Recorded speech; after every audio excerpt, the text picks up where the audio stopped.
बंटी कबूतर और टुनटुनी सब्जियों की खेती किया करते थे। उनके घर के बाहर उनका छोटा सा खेत था। इस बार तो आपने बहुत सारी अलग अलग सब्जियां लगाई हैं। हाँ टुनटुनी, इस बार मैंने पहली बार कद्दू की सब्जी लगाई है। जब सारी सब्जियां आ जाएंगी तो हमें अच्छा खासा मुनाफा होगा। हाँ, लेकिन पहले हमें इन पौधों का अच्छे से ख्याल रखना होगा। हाँ, वो तो रखेंगे ही। मैं और आप कोशिश करते रहेंगे। टुनटुनी और बंटी कबूतर मिलकर अपनी सब्जियों के खेतों का बहुत अच्छे से ख्याल रखते थे।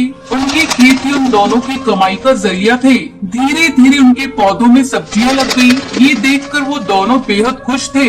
लेकिन एक दिन टुनटुनी ने देखा कि घर का सारा राशन खत्म होने की कगार पर है। अजी सुनते हो, सारा राशन खत्म होने वाला है। आज आखिरी बार खाना बनाऊंगी। अच्छा, कोई बात नहीं, कल कुछ सब्जियां तोड़कर बाजार में बेच दूंगा, ठीक है? उस रात टुनटुनी और बंटी कबूतर सो गए। तभी तेज बारिश शुरू हो गई। बारिश के साथ तेज आंधी भी शुरू हो जाती है। मौसम अपना कहर बरसा रहा था। तभी एक बिजली की आवाज सुनकर टुनटुनी की नींद खुल गई। उसने बरसात की आवाज सुनी और अपने पति को उठाने लगी। अजी उठिए, उठिए, बाहर आंधी तूफान आया है। क्या? हाँ, आवाज सुनिए। जब बंटी कबूतर डाल पर आकर देखता है तब तक तेज आंधी से सारे पेड़ पौधे उखड़ चुके थे। टुनटुनी, सारे पौधे उखड़ चुके हैं। हे राम! आप पहले अंदर आइए। बंटी कबूतर घर के अंदर आया और उसने दरवाजा बंद कर दिया।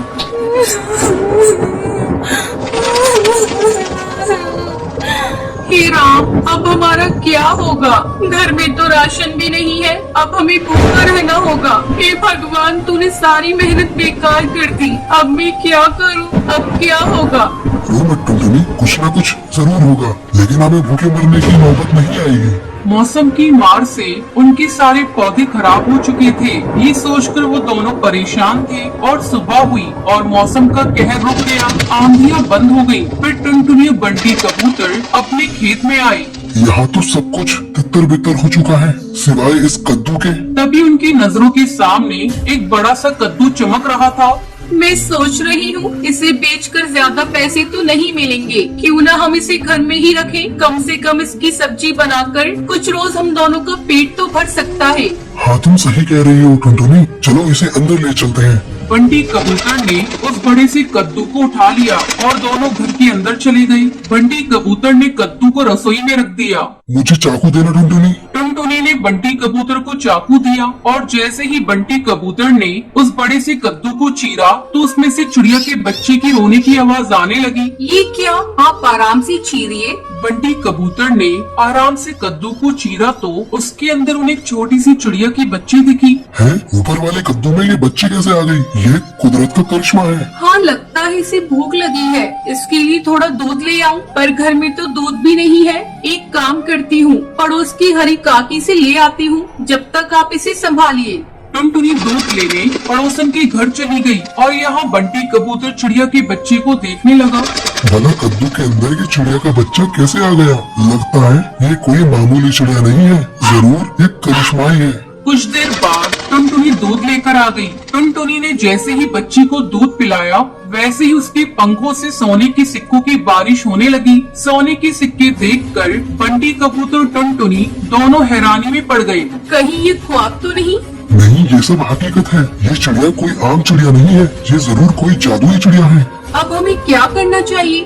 हमें इसका अच्छे से ख्याल रखना चाहिए। जब तक इसके माता पिता नहीं मिल जाते, अब तक हम गरीब थे, लेकिन इतने सारे सोने से हम अमीर बन गए हैं, तो अब हमें गरीब पक्षियों की मदद करनी चाहिए। आप बिल्कुल सही कह रहे हैं। गरीबी की तकलीफ क्या है वो हमें ही पता है। टुनटुनी और बंटी कबूतर ने उस चिड़िया का बहुत अच्छे से ख्याल रखा और सोना बेचकर मिले हुए पैसों से दोनों ने गरीब पक्षियों की मदद करना शुरू कर दिया। वो दोनों रोज जंगल के गरीब पक्षियों को खाना बांटा करते थे। ऊपर वाला तुम्हें हमेशा बरकत दे। शुक्रिया कालू कौवे, शुक्रिया। टुनटुनी और बंटी कबूतर गरीब पक्षियों की मदद करके अपना जीवन खुशी खुशी बिताने लगते हैं।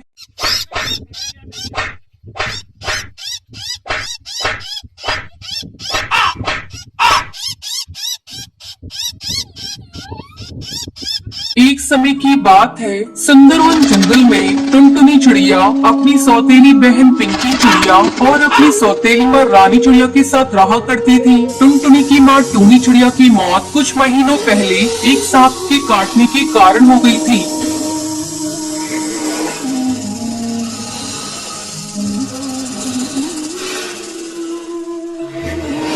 तब बंटी कबूतर एक विधवा चिड़िया से शादी कर लेता है। पिंकी चिड़िया उसी की बेटी थी। पिंकी चिड़िया टुनटुनी पर बहुत अत्याचार करती थी। एक दिन टुनटुनी खाना पका रही थी, तभी पिंकी वहाँ आती है और टुनटुनी से कहती है, मैंने तुझसे चाय मांगी थी, तूने अभी तक मुझे चाय नहीं दी। दीदी ये देखो, मैं चाय ही बना रही हूँ। जैसे ही चाय उबल जाएगी मैं आपको लाकर देती हूँ। थोड़ी देर बाद टुनटुनी चाय लाकर पिंकी को देती है। चाय पीते ही पिंकी टुनटुनी पर चिल्लाने लगती है, ये तूने चाय कैसी बनाई है? इसमें तो चीनी बिल्कुल नहीं है, ले इसे तू ही पी ले। इतना कहकर वो उस चाय की प्याली को फेंक देती है। पिंकी चिड़िया का गुस्सा देखकर टुनटुनी रोने लगती है।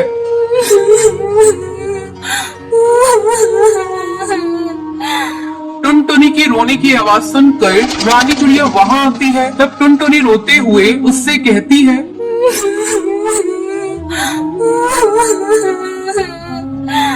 माँ ये देखो, दीदी ने सारी चाय फेंक दी। आहा टुनटुनी, तू मेरी बेटी की शिकायत मुझसे मत किया कर। चल अब चलकर सफाई कर। टुनटुनी को पूरा घोंसला साफ करना पड़ता है। दिन भर काम करने के बाद टुनटुनी रात को अपने घोंसले में जाती है और अपनी माँ की तस्वीर के सामने फूट फूट कर रोने लगती है।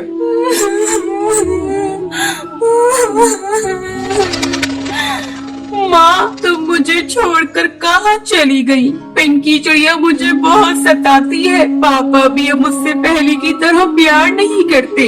वो रोते रोते सो जाती है। अगले दिन पिंकी चिड़िया स्कूल जाने के लिए तैयार हो रही थी। अरे महारानी, मेरा स्कूल ड्रेस कहाँ है? तुमने प्रेस तो कर दिया है ना? पिंकी की चिल्लाने की आवाज सुनकर टुनटुनी वहाँ आती है और कहती है, नहीं दीदी, कल मेरा हाथ रोटी बनाते समय जल गया था, इसलिए मैं प्रेस नहीं कर पाई। तू खा खा कर मोटी हो गई है, तुझे चर्बी चढ़ गई है, अब तुझसे कोई काम नहीं होता। माँ इसे अभी इसी वक्त घर से बाहर निकालो, अब ये हमारे किसी काम की नहीं। तब रानी चिड़िया पिंकी से कहती है, बेटा अगर हम लोगों ने इसे घर से बाहर निकाल दिया तो इसका बाप हम लोगों को भी घर से निकाल देगा। इसका दूसरा इलाज है मेरे पास। इसी तरह कुछ दिन गुजर जाते हैं। अब रानी चिड़िया टुनटुनी को खाने के लिए बहुत थोड़ा सा खाना देती थी। धीरे धीरे टुनटुनी कमजोर होती जा रही थी। एक दिन रानी चिड़िया टुनटुनी से कहती है, टुनटुनी जब कुएं से पानी भर ला, पीने का पानी खत्म हो गया है। माँ मैं कुएं से पानी कैसे निकालूंगी? मैंने कभी कुएं से पानी नहीं निकाला,